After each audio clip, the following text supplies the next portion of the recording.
ಬಾಲಕಿಯೊಂದಿಗೆ ಅನುಚಿತ ವರ್ತನೆಯನ್ನ ತೋರಿದ ಮುತ್ಯ.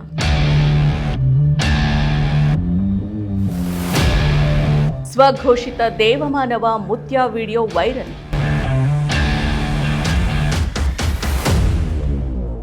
ನಮಸ್ಕಾರ, ಈ ದಿನ.comಗೆ ಸ್ವಾಗತ. ನಾನು ಸಪನ. ಇತ್ತೀಚಿನ ವರ್ಷಗಳಲ್ಲಿ ದೇವಮಾನವ, ಗುರುಜಿ, ಬಾಬಾ ಅನ್ನೋ ಹೆಸರಿನಲ್ಲಿ ತಾವೇ ದೈವಿಕ ಶಕ್ತಿಯನ್ನ ಹೊಂದಿದೀವಿ ಅಂತ ಘೋಷಣೆ ಮಾಡಿಕೊಂಡು ಜನರನ್ನ ಮರುಳು ಮಾಡೋರ ಸಂಖ್ಯೆ ಗಮನಾರ್ಹವಾಗಿ ಹೆಚ್ಚುತ್ತಾ ಇದೆ.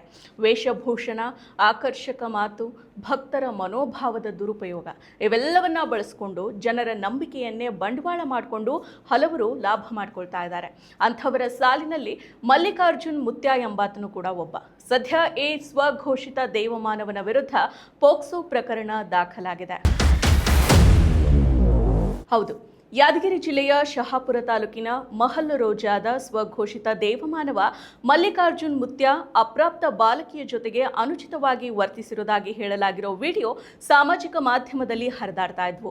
ಮುತ್ಯನ ವರ್ತನೆ ವಿರುದ್ಧ ಸಾರ್ವಜನಿಕ ವಲಯದಲ್ಲಿ ತೀವ್ರ ಆಕ್ರೋಶ ಕೂಡ ವ್ಯಕ್ತ ಆಗಿದೆ. ವಿಡಿಯೋ ಹಿನ್ನೆಲೆಯಲ್ಲಿ ಕರ್ನಾಟಕ ರಾಜ್ಯ ಮಕ್ಕಳ ಹಕ್ಕುಗಳ ರಕ್ಷಣಾ ಆಯೋಗ ಸ್ವಯಂ ಪ್ರೇರಿತ ದೂರನ್ನ ದಾಖಲು ಮಾಡಿಕೊಂಡಿದೆ. ಯಾದಗಿರಿ ಎಸ್ಪಿಗೆ ಪತ್ರವನ್ನ ಬರೆದಿರೋ ಆಯೋಗ ತನಿಖೆಯನ್ನ ನಡೆಸಿ ವರದಿಯನ್ನ ಸಲ್ಲಿಸುವಂತೆ ತಿಳಿಸಿದೆ. ಪ್ರಕರಣ ದಾಖಲು ಮಾಡಿಕೊಂಡ ಬಳಿಕ ಯಾದಗಿರಿ ಎಸ್ಪಿಗೆ ಪತ್ರವನ್ನು ಬರೆದಿರೋ ಆಯೋಗ ಜಿಲ್ಲೆಯ ಶಹಾಪುರ ತಾಲೂಕಿನ ಮಹಲ್ ರೋಜಾ ಗ್ರಾಮದ ಮಲ್ಲಿಕಾರ್ಜುನ್ ಮುತ್ಯ ವಿರುದ್ಧ ತನಿಖೆಯನ್ನ ನಡೆಸಿ ವರದಿಯನ್ನ ಸಲ್ಲಿಸುವಂತೆ ಕೋರಿದೆ. ಪೊಲೀಸ್ ಇಲಾಖೆ ನೀಡುವ ವರದಿಯನ್ನ ಆಧರಿಸಿ ಮುಂದಿನ ಕ್ರಮವನ್ನ ಕೈಗೊಳ್ಳುವುದಾಗಿ ಆಯೋಗದ ಅಧ್ಯಕ್ಷ ಶಶಿಧರ್ ಕೋಸುಂಬೆ ಅವರು ತಿಳಿಸಿದ್ದಾರೆ. ಇತ್ತೀಚಿನ ವರದಿಗಳ ಪ್ರಕಾರ ಮಲ್ಲಿಕಾರ್ಜುನ್ ಮುತ್ಯ ವಿರುದ್ಧ ಶಹಾಪುರ ತಾಲೂಕಿನ ಗೋಗಿ ಪೊಲೀಸ್ ಠಾಣೆಯಲ್ಲಿ ಪೋಕ್ಸೋ ಕಾಯ್ದೆಯಡಿ ಮತ್ತು ಭಾರತೀಯ ನ್ಯಾಯ ಸಂಹಿತೆಯ ಸೆಕ್ಷನ್ 75(2) ಅಡಿಯಲ್ಲಿ ಪ್ರಕರಣ ದಾಖಲು ಮಾಡಲಾಗಿದೆ ಅಂತ ತಿಳಿದು ಬಂದಿದೆ. ಶಹಾಪುರ ತಾಲೂಕು ಶಿಶು ಅಭಿವೃದ್ಧಿ ಯೋಜನಾಧಿಕಾರಿ ನೀಡಿದ ದೂರಿನ ಮೇರೆಗೆ ಹಾಗೂ ರಾಜ್ಯ ಮಕ್ಕಳ ಹಕ್ಕುಗಳ ರಕ್ಷಣಾ ಆಯೋಗದ ಸ್ವಯಂ ಪ್ರೇರಿತ ಸೂಚನೆಯ ಮೇರೆಗೆ ಈ ಕ್ರಮವನ್ನು ಕೈಗೊಳ್ಳಲಾಗಿದೆ ಅಂತ ವರದಿಗಳು ಹೇಳಿದಾವೆ. ಪ್ರಕರಣ ದಾಖಲಾದ ಬೆನ್ನಲ್ಲೇ ಮಲ್ಲಿಕಾರ್ಜುನ್ ಮುತ್ಯ ಹೈದರಾಬಾದ್ನಲ್ಲಿ ತಲೆಮರೆಸಿಕೊಂಡಿದ್ದಾರೆ ಅಂತ ವರದಿಯಾಗಿದೆ. ದೂರು ದಾಖಲಾದ ಬೆನ್ನಲ್ಲೇ ನಾಪತ್ತೆ ಆಗಿರೋ ಮಲ್ಲಿಕಾರ್ಜುನ್ ಮುತ್ಯ ಅಜ್ಞಾತ ಸ್ಥಳದಿಂದ ವಿಡಿಯೋವೊಂದನ್ನು ರಿಲೀಸ್ ಮಾಡಿದ್ದಾರೆ.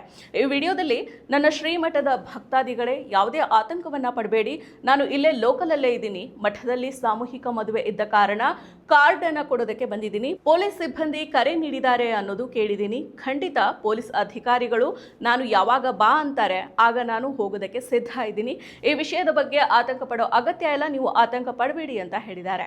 ನಾನು ಮಾಲ್ರೋಜಾ ಮಲ್ಲಿಕಾರ್ಜುನ್ ಮುತ್ಯ ಮಾತಾಡೋದು. ಏನಪ್ಪ ಅಂದ್ರೆ ಈ ವಿಷಯ ನನ್ನ ಶ್ರೀಮಠದ ಭಕ್ತಾದಿಗಳಲ್ಲಿ ಏನು ಹೇಳೋದಂದರೆ ಯಾವಾಗ ಆತಂಕ ಪಡೋಂಥ ವಿಷಯ ಅಲ್ಲ. ಇದು ಆತಂಕ ಪಡೋ ವಿಷಯ ಏನಿಲ್ಲ ಅಂದರೆ ನಾನು ಎಲ್ಲಿಲ್ಲ, ನಾನು ಲೋಕಲೇ ಇದ್ದೀನಿ. ನಾನು ಮಾರ್ಚ್ 13ನೇ ತಾರೀಕಿಗೆ ಶ್ರೀಮಠದ ಮಾಲ್ರೋಜಿ ಮಠದಲ್ಲಿ ಸಾಮೂಹಿಕ ಮದುವೆ ಇದ್ದ ಕಾರಣಕ್ಕೆ ನಾನು ಇಲ್ಲಿ ಕಾರ್ಡ್ ಕೊಡೋಕೆ ಬಂದೀನಿ. ಮಠಕ್ಕೆ ಪೊಲೀಸ್ ಸಿಬ್ಬಂದಿ ಕರೆ ನೀಡ್ಯಾರಂತ ಕೇಳಿಬಿಟ್ಟೆ. ನಾನು ಖಂಡಿತವಾಗಿ ನಾನು ಅವರು ಯಾವಾಗ ಕರೆ ನೀಡ್ತಾರ, ಯಾವಾಗ ನನಗೆ ಬಾರಂತ ಕೇಳಿಬಿಟ್ಕೊಂತಾರ, ಖಂಡಿತವಾಗಿ ನಾನು ಅವ್ರ ಹತ್ರ ಹೋಗಿ ನಿಲ್ಲಕ್ಕೆ ನಾನು ಸಿದ್ಧನಾಗಿದ್ದೀನಿ. ಈ ವಿಷಯದಲ್ಲಿ ನೀವು ಯಾವುದೇ ವಿಷಯ ಆತಂಕ ಪಡೋಂಥ ವಿಷಯ ಅಲ್ಲ. ಎಲ್ಲರಿಗೆ ನಮಸ್ಕಾರ. ಹಾಗಿದ್ರೆ ವೈರಲ್ ಆಗಿರೋ ವಿಡಿಯೋದಲ್ಲಿ ಏನಿದೆ? ವೈರಲ್ ಆಗಿರೋ ವಿಡಿಯೋದಲ್ಲಿ ಮಲ್ಲಿಕಾರ್ಜುನ್ ಮುತ್ಯ ಅಪ್ರಾಪ್ತ ಬಾಲಕಿಯ ಜೊತೆ ಅನುಚಿತವಾಗಿ ವರ್ತಿಸಿರೋದು ಕ್ಯಾಮೆರಾದಲ್ಲಿ ಸೆರೆಯಾಗಿದೆ. ಅಷ್ಟೇ ಅಲ್ಲದೆ ಮತ್ತೊಂದು ವಿಡಿಯೋದಲ್ಲಿ ಅದೇ ಬಾಲಕಿಯೊಂದಿಗೆ ಬಲವಂತವಾಗಿ ನೃತ್ಯವನ್ನ ಮಾಡ್ತಾ ಬಾಲಕಿಯ ಜಡೆಯನ್ನ ಎಳೆಯೋದು, ಬಾಲಕಿಯನ್ನ ಮುದ್ದಾಡೋದು, ಬಾಲಕಿಯೊಂದಿಗೆ ವಿಕೃತವಾಗಿ ವರ್ತಿಸಿರೋ ದೃಶ್ಯಗಳು ಕೂಡ ಕಂಡು ಬಂದಿದೆ. ಈ ವಿಡಿಯೋಗಳು ವೈರಲ್ ಆಗ್ತಾ ಇದ್ದಂತೆ ಸೋಷಿಯಲ್ ಮೀಡಿಯಾಗಳಲ್ಲಿ ಆಕ್ರೋಶ ವ್ಯಕ್ತ ಆಗಿದೆ.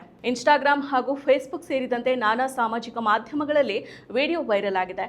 ಮಲ್ಲಿಕಾರ್ಜುನ್ ಮುತ್ಯ ವಿರುದ್ಧ ಜನರು ಆಕ್ರೋಶವನ್ನ ಹೊರಹಾಕ್ತಾ ಇದ್ದಾರೆ. ವಿಡಿಯೋದಲ್ಲಿ ಅಪ್ರಾಪ್ತೆಯೊಂದಿಗೆ ಮಲ್ಲಿಕಾರ್ಜುನ್ ಮುತ್ಯ ಡ್ಯಾನ್ಸ್ ಮಾಡಿದಾನೆ. ಬರೀ ಡ್ಯಾನ್ಸ್ ಮಾಡಿದ್ರೆ ವಿವಾದ ಆಗ್ತಾ ಇರಲಿಲ್ಲ, ಆಕೆಯ ಕುತ್ತಿಗೆ ಹಿಡಿದು ಎತ್ತಿ ಮಂಚದ ಮೇಲೆ ನಿಲ್ಲಿಸೋದು, ಮೂಗನ್ನ ಚಿವುಟೋದು ಹಾಗೂ ಅಸಭ್ಯವಾಗಿ ಸ್ಪರ್ಶಿಸೋ ದೃಶ್ಯಗಳು ವಿಡಿಯೋದಲ್ಲಿ ಇದೆ. ಅದೇ ಕಾರಣಕ್ಕೆ ಮುತ್ಯನ ವಿರುದ್ಧ ಜನ ಕಿಡಿಕಾರ್ತಾ ಇದ್ದಾರೆ ಅಂತ ನೆಟ್ಟಿಗರು ಕಮೆಂಟ್ ಮಾಡ್ತಾ ಇದ್ದಾರೆ. ಇನ್ನು ಮಲ್ಲಿಕಾರ್ಜುನ್ ಮುತ್ಯ ಅಸಭ್ಯವಾಗಿ ವರ್ತಿಸ್ತಾ ಇದ್ರು ಕೂಡ ಅಲ್ಲೇ ಇದ್ದ ಕೆಲ ಮಹಿಳೆಯರು ಮತ್ತು ಪುರುಷರು ವಿರೋಧವನ್ನ ವ್ಯಕ್ತಪಡಿಸಿಲ್ಲ, ತಪ್ಪು ಮಾಡ್ತಾ ಇದ್ದೀರಿ ಅಂತ ಹೇಳಿಲ್ಲ. ಅವರ ನಡೆಗೆ ಸಾಮಾಜಿಕ ಮಾಧ್ಯಮದಲ್ಲಿ ಆಕ್ಷೇಪ ವ್ಯಕ್ತ ಆಗಿದೆ. ಪೊಲೀಸರು ಸ್ವಯಂ ಪ್ರೇರಿತವಾಗಿ ಪ್ರಕರಣವನ್ನ ದಾಖಲಿಸಿ ಕಠಿಣ ಕ್ರಮವನ್ನ ಕೈಗೊಳ್ಳಬೇಕು ಅಂತ ಸಾಮಾಜಿಕ ಮಾಧ್ಯಮದಲ್ಲಿ ಜನರು ಆಗ್ರಹಿಸಿದ್ದಾರೆ. ಆದರೆ ಕೆಲವರು ಮಲ್ಲಿಕಾರ್ಜುನ್ ಮುತ್ಯನ ಪರ ನಿಂತಿದ್ದಾರೆ. ಹಾಗಿದ್ರೆ ಯಾರು ಈ ಮುತ್ಯ? ಉತ್ತರ ಕರ್ನಾಟಕದ ಯಾದಗಿರಿ ಜಿಲ್ಲೆಯ ಶಹಾಪುರ ತಾಲೂಕಿನ ರೋಜಾ ಮಹಲ್ ಗ್ರಾಮದಲ್ಲಿ ವಾಸ ಇರೋ 26 ವರ್ಷದ ಈ ವ್ಯಕ್ತಿ ಇತ್ತೀಚಿನ ವರ್ಷಗಳಲ್ಲಿ ಸಾಮಾಜಿಕ ಮಾಧ್ಯಮದ ಮೂಲಕ ಬಹಳ ಪ್ರಸಿದ್ಧಿಯನ್ನ ಪಡೆದಿದ್ದಾರೆ. ಉತ್ತರ ಕರ್ನಾಟಕದ ಅನೇಕ ಭಕ್ತರು ಇವರನ್ನ ಅಪ್ಪಾಜಿ ಅಥವಾ ನಡೆದಾಡೋ ದೇವರು ಅಂತ ನಂಬಿ ಅವರನ್ನ ಗೌರವಿಸ್ತಾರೆ, ಅವರ ಕಾಲಿಗೆ ನಮಸ್ಕಾರ ಮಾಡ್ತಾರೆ. ಇನ್ಸ್ಟಾಗ್ರಾಮ್ ಮತ್ತು ಯೂಟ್ಯೂಬ್ ಸೇರಿದಂತೆ ಸಾಮಾಜಿಕ ಮಾಧ್ಯಮಗಳಲ್ಲಿ ಸಕ್ರಿಯರಾಗಿರೋ ಮುತ್ಯ ಅಪಾರ ಅನುಯಾಯಿಗಳನ್ನು ಹೊಂದಿದ್ದಾರೆ. ಜನರ ಭವಿಷ್ಯ ಹೇಳೋ ಈತನನ್ನ ಭೇಟಿ ಮಾಡೋದಕ್ಕೆ ಬಂದ ಭಕ್ತಾದಿಗಳು ಯಾವ ಗಾಡಿಯಲ್ಲಿ ಬಂದಿದ್ದಾರೆ, ಆ ಗಾಡಿಯ ನಂಬರ್ ಏನು ಅನ್ನೋದನ್ನ ಹೇಳ್ತಾರಂತೆ. ಇದು ಪವಾಡ. ಇನ್ನು ಜನರು ಯಾವಾಗ ಸಾಯ್ತಾರೆ ಅನ್ನೋದು ಕೂಡ ಈ ಮುತ್ಯನಿಗೆ ಗೊತ್ತಾಗುತ್ತಂತೆ. ಆದರೆ ಜನರು ದಾರಿ ತಪ್ಪಬಾರದು ಅಂತ ಅವರು ಹೇಳೋದಿಲ್ವಂತೆ. ಈತನನ್ನ ಕಾಣೋದಕ್ಕೆ ತೆಲಂಗಾಣ, ಆಂಧ್ರ ಪ್ರದೇಶದಿಂದ ಭಕ್ತಾದಿಗಳು ಬರ್ತಾರೆ. ಶಹಾಪುರದಲ್ಲಿ ಹಲವಾರು ಭಕ್ತಾದಿ ಬಳಗವನ್ನ ಈ ಮುತ್ಯ ಹೊಂದಿದ್ದಾರೆ. ಶೈಕ್ಷಣಿಕವಾಗಿ ಹಿಂದುಳಿದಿರೋ ಪ್ರದೇಶವಾಗಿರೋ ಕಲ್ಯಾಣ ಕರ್ನಾಟಕ ಭಾಗದ ಜನರನ್ನ ಅಜ್ಞಾನದಿಂದ ಮರಳು ಮಾಡೋ ಈತ ಲಾಭ ಮಾಡ್ಕೊಳ್ತಾ ಇದ್ದಾನೆ. ಈತನ ವೇಷಭೂಷಣ, ಈತನ ನಡೆ, ಪಾನ್ ಅಗಿಯೋ ಆತನ ಹಲ್ಲುಗಳನ್ನು ನೋಡಿದ್ರೆ ಎಂಥವರಿಗಾದರೂ ಈತ ನಡೆದಾಡೋ ದೇವರ ಅನ್ನೋ ಪ್ರಶ್ನೆ ಮೂಡುತ್ತೆ. ಆದರೆ ಈ ಪ್ರಶ್ನೆ ಹುಟ್ಟದೆ ಆತನನ್ನು ಅಂಧರಂತೆ ಭಕ್ತರು ನಂಬ್ತಾ ಇರೋದು ನಿಜಕ್ಕೂ ಕೂಡ ದುರಂತ. ಕೆಲವರ ಪ್ರಕಾರ ಈತನ ವಿರುದ್ಧ ಹಿಂದೆಯೂ ಕೂಡ ಅನೇಕ ದೂರುಗಳು ಕೇಳಿಬಂದಿದ್ರು. ಭಕ್ತರ ಬೆಂಬಲ ಮತ್ತು ಸಾಮಾಜಿಕ ಒತ್ತಡದಿಂದಾಗಿ ಅವು ಬೆಳಕಿಗೆ ಬಂದಿರಲಿಲ್ಲ ಅನ್ನೋ ಆರೋಪಗಳು ಕೂಡ ಕೇಳಿಬರ್ತಿದೆ. ಸ್ವಘೋಷಿತ ದೇವಮಾನವರ ಅವಾಂತರಗಳು ದೇಶದಲ್ಲಿ ಹೊಸತೇನಲ್ಲ. ದೇಶದ ವಿವಿಧ ಭಾಗಗಳಲ್ಲಿ ಭಕ್ತರ ಶೋಷಣೆ, ಲೈಂಗಿಕ ದೌರ್ಜನ್ಯ, ಆರ್ಥಿಕ ವಂಚನೆ ಇಂತಹ ಪ್ರಕರಣಗಳು ಪದೇ ಪದೇ ಹೊರಬಿದ್ದಿದೆ.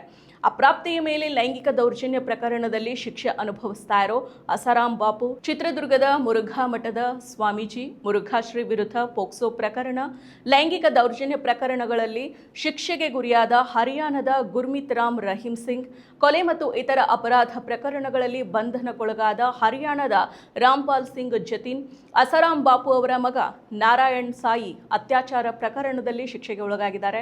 ಲೈಂಗಿಕ ದೌರ್ಜನ್ಯ ಮತ್ತು ಅಪಹರಣ ಆರೋಪಗಳ ಹಿನ್ನೆಲೆ ದೇಶವನ್ನ ಬಿಟ್ಟು ಪರಾರಿಯಾಗಿರೋ ನಿತ್ಯಾನಂದ, ಅತ್ಯಾಚಾರ ಮತ್ತು ಕೊಲೆ ಆರೋಪದ ಮೇಲೆ ಶಿಕ್ಷೆಗೆ ಒಳಗಾದ ತಮಿಳುನಾಡಿನ ಶ್ರೀ ಪ್ರೇಮಾನಂದ ಆಶ್ರಮದ ಸ್ವಾಮಿ ಪ್ರೇಮಾನಂದ, ದೆಹಲಿಯಲ್ಲಿ ಹೈ ಪ್ರೊಫೈಲ್ ಸೆಕ್ಸ್ ದಂಧೆಯನ್ನು ನಡೆಸ್ತಾ ಇದ್ದ ಅಪರಾಧಿ ಎಚ್ಚಾಧಾರಿ ಭೀಮಾನಂದ. ಈ ಪ್ರಕರಣಗಳು ತೋರಿಸೋದು ಏನಂದ್ರೆ ಧಾರ್ಮಿಕ ಮುಖವಾಡದ ಹಿಂದೆ ನಡೆಯೋ ಅಪರಾಧಗಳು ಸಾಮಾನ್ಯ ಕ್ರಿಮಿನಲ್ ಪ್ರಕರಣಗಳಿಗಿಂತನೂ ಗಂಭೀರ ಆಗಿರುತ್ತೆ. ಯಾಕಂದರೆ ಇವು ಜನರ ನಂಬಿಕೆಯನ್ನು ನೇರವಾಗಿ ದುರುಪಯೋಗ ಪಡಿಸ್ಕೊಳ್ತಾವೆ. ವೈಜ್ಞಾನಿಕ ಚಿಂತನೆ, ತಾರ್ಕಿಕ ಮನೋಭಾವ ಬಿಟ್ಟು ಅಂಧ ನಂಬಿಕೆಗೆ ಒಳಗಾಗೋ ಪ್ರವೃತ್ತಿ ಹೆಚ್ಚಿದಂತೆ ಇಂತಹ ದೇವಮಾನವರು ಹೆಚ್ಚಾಗ್ತಾರೆ. ಮಲ್ಲಿಕಾರ್ಜುನ್ ಮುತ್ಯ ಪ್ರಕರಣ ಮತ್ತೊಮ್ಮೆ ಸಮಾಜಕ್ಕೆ ಎಚ್ಚರಿಕೆಯ ಘಂಟೆಯಾಗಿದೆ. ಏನಾದರೂ ಜನರು ಅಂಧಭಕ್ತಿಯನ್ನು ಬಿಟ್ಟು ಎಚ್ಚರಿಕೆಯ ಹಾದಿಯನ್ನು ಹಿಡಿಬೇಕಿದೆ. ಅಂಧಭಕ್ತಿಯಿಂದ ಹೊರಬಂದು ಪ್ರಶ್ನಿಸೋ ಮನೋಭಾವ ಬೆಳೆಸಿದಾಗ ಮಾತ್ರ ಇಂತಹ ಸ್ವಘೋಷಿತ ದೇವಮಾನವರ ಅವಾಂತರಗಳಿಗೆ ಕಡಿವಾಣ ಬೀಳುತ್ತೆ. ಸಮಾಜನೇ ಎಚ್ಚರಗೊಂಡ್ರೆ ಮಾತ್ರ ಇಂತಹ ಹುಚ್ಚರನ್ನ ಪೋಷಿಸೋ ಪರಿಸ್ಥಿತಿ ಕಡಿಮೆ ಆಗುತ್ತೆ. ಮತ್ತಷ್ಟು ವಿಶೇಷ ವಿಡಿಯೋಗಳನ್ನು ನೋಡಲು ಮತ್ತು ಹೊಸ ವಿಡಿಯೋಗಳ ಬಗ್ಗೆ ತಿಳಿಯಲು ಈ ದಿನ .com ಯೂಟ್ಯೂಬ್ ಚಾನೆಲ್ ಸಬ್ಸ್ಕ್ರೈಬ್ ಮಾಡಿ ಮತ್ತು ಬೆಲ್ ಐಕಾನ್ ಕ್ಲಿಕ್ ಮಾಡಿ.